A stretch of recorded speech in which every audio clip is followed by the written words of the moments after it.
एक बार ओसेरा नाम के तटीय राज्य में एलारा नाम की एक राजकुमारी रहती थी। अधिकांश राजकुमारियों के विपरीत एलारा समुद्र से मोहित थी। वह किनारे की खोज, सीपियाम इकट्ठा करने और लहरों के नीचे की कल्पना में दिन बिताती थी।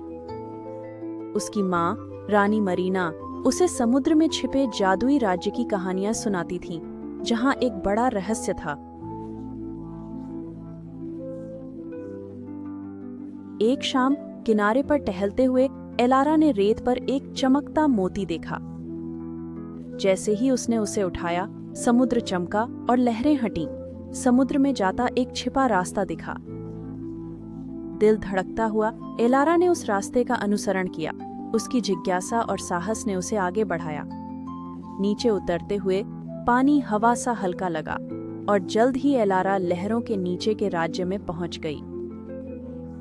राज्य रंगीन मूंगा महलों, चमकती मछलियों और अनोखे समुद्री जीवों से भरा था।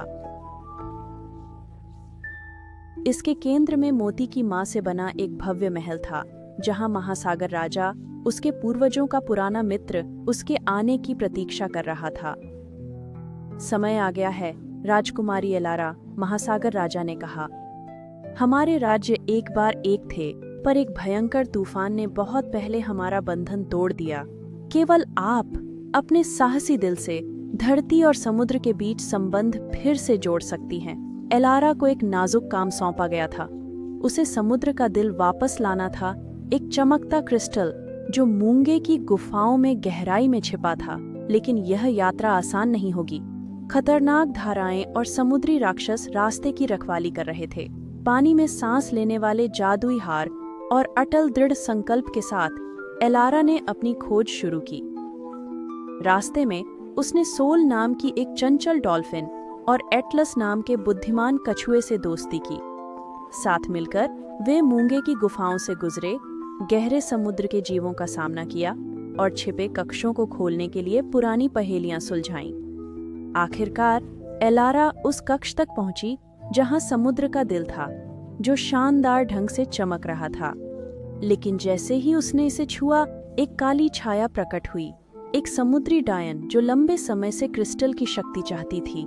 एलारा ने अपनी बुद्धि और यात्रा में मिले साहस का उपयोग करके डायन को चकमा दिया और उसे समुद्र के प्रकाश से बुने जादुई जाल में फंसा दिया।